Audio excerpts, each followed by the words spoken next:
Dan pemirsa, kita akan ikuti keterangan pers terkait menjaga pemilu bersih langsung dari Media Center Tim Pemenangan Nasional Ganjar Mahfud di kawasan Menteng, Jakarta Pusat. Kepada Pak Todung, silakan Pak. Ya.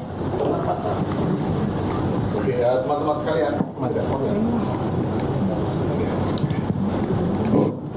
Oke, teman-teman sekalian, untuk sekian kalinya kita bicara mengenai netralitas dalam pemilu dan pilpres. Sebetulnya saya hanya akan mengulang-ulang apa yang saya sudah kemukakan sebelumnya. Tapi dalam 2-3 terakhir ini kita dihadapkan pada satu peristiwa ya, yang menurut saya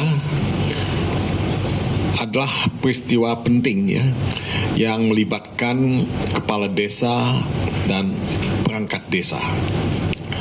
Ya. Kita ini punya banyak sekali desa di Indonesia. Saya tidak tahu berapa banyak jumlahnya, tapi kalau kepala desa dan perangkat desa ikut dalam kegiatan-kegiatan yang sifatnya ya mengganggu, merusak ya, dan menggerogoti netralitas pemilu dan pilpres, integritas pemilihan umum dan pemilihan presiden itu sudah dicederai sejak awal. Benih-benih pemilu curang, pilpres curang, itu dimulai dengan acara seperti ini. Ya, jadi saya terus terang sangat terusik dan sangat prihatin ya dengan acara yang melibatkan, saya tidak tahu berapa banyak kepala desa, perangkat desa yang hadir pada acara itu. Tapi acara ini yang memang ya tidak disebut sebagai kampanye ya, karena disebut sebagai silaturahmi. Tapi kalau kita membaca undangannya, ini saya sengaja screenshot undangannya. Ini Desa Bersatu untuk Indonesia Maju. Ini title-nya nih ya, di kepala suratnya ya.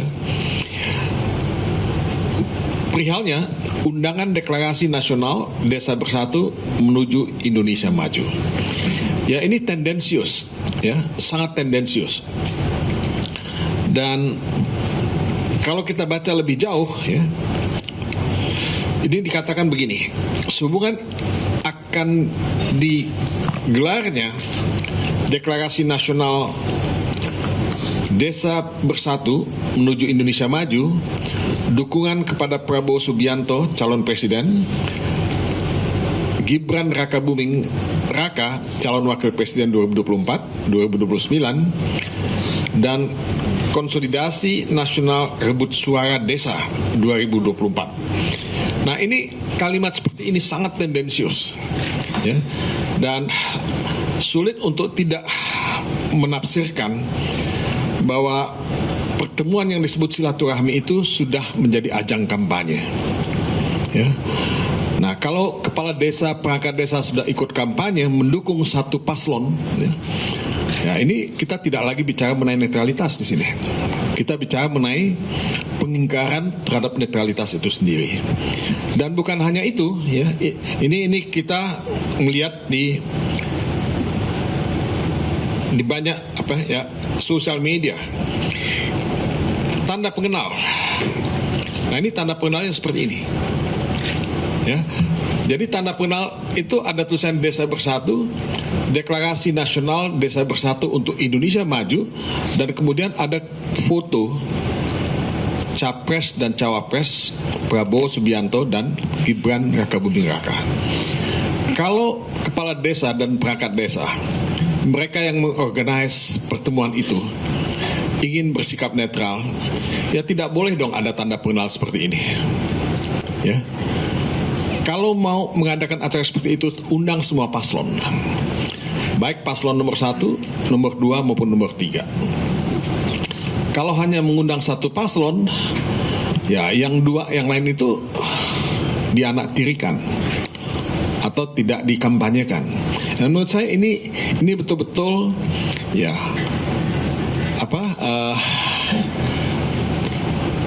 presiden yang sangat jelek buat kita dalam membangun konsolidasi demokrasi yang sebetulnya sudah seharusnya kita lakukan. Kita ini mulai berdemokrasi tahun 1999 ketika reformasi kita mulai. 1999 adalah pemilu pertama setelah Orde Baru, di mana relatif saya harus katakan bebas ya, sedikit sekali manipulasi, dan pengamat internasional mengatakan itu pemilu yang bersih, yang fair ya, yang jujur. Nah, apakah kita akan bisa mendapatkan pemilu yang jujur, yang adil, yang bersih ya, dengan kondisi objektif seperti ini? Apakah Pilpres itu ya bisa jujur dan adil ya, imparsial ya, dengan kondisi seperti ini? Menurut saya tidak gitu. Jadi ini benih-benih kecurangan yang ditanam sendiri. Nah, saya ingin minta kepada semua pejabat pemerintah, baik di pusat maupun daerah, untuk betul-betul menghayati dan menjalankan ya prinsip netralitas itu. Nasib bangsa ini di tangan kita semua, di tangan para kepala desa, perangkat desa ya, yang punya peran penting dalam menjaga netralitas dan imparsialitas ini. Kalau kepala desa dan perangkat desa betul-betul tidak mengindahkan prinsip netralitas ini, maka jangan harap ya siapapun yang terpilih itu akan punya legitimasi.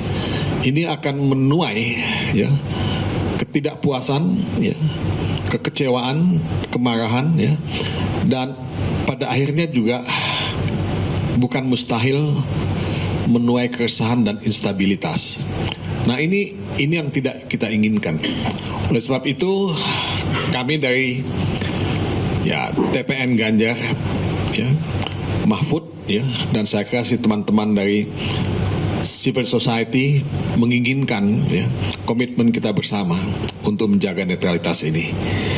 Nah, kami dari tim pemenangan nasional Ganjar ya, Mahfud, pasti akan mengadukan ini ke Bawaslu ya, karena ini tidak bisa dibiarkan ya, karena ini bukan pertama kali gitu ya, karena sudah ada cerita-cerita yang lain ya, laporan atau berita yang lain mengenai pelanggaran netralitas ini.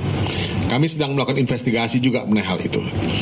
Tadi saya mendapat berita ya bahwa Saudara Hasto Kristianto, Sekjen PDIP, yang minggu lalu tuh mengadakan kunjungan ke Palu, kunjungan kerja, dan sedang memberikan pengarahan ya di DPC Palu. Nah, ketika dia melakukan itu, kantor DPC PDIP Palu itu didatangi oleh 8 orang polisi. Ya. Nah, itu acara internal PDIP. Mereka masuk ke ruangan ya, ada sebagian yang di luar. Tapi sebelumnya sudah ada juga ya yang datang ke kantor DPD PDIP di sana. Dan konon katanya ada intel yang duduk ya di dalam rapat PDIP di Palu. Jadi menurut saya ya, hal-hal semacam ini mungkin tidak banyak diberitakan, tapi dirasakan oleh banyak pihak. Dan saya betul-betul appeal ya, menghimbau kepada semua pihak, mari kita sama-sama menjaga integritas pemilihan umum ya, menjaga integritas Pilpres, karena kita menginginkan Indonesia yang punya kredibilitas, Indonesia yang betul-betul punya legitimasi, sehingga kita bisa berbuat lebih maksimal dalam menatap masa depan kita yang tidak mudah gitu. Tidak mudah dari segala segi ya, baik dari segi ekonomi, dari segi geopolitik ya, dari segi hukum, dari segi sosial. Nah, bayangkan kalau kita tidak punya pemerintahan yang punya legitimasi. Apakah mereka akan efektif? Apakah mereka akan produktif? Saya meragukan itu ya. Jadi mungkin saya berhenti sampai di sini. Terima kasih. Terima kasih Pak Todung atas penjelasannya. Beberapa poin kita dapatkan. Yang pertama bahwa kegiatan acara desa bersama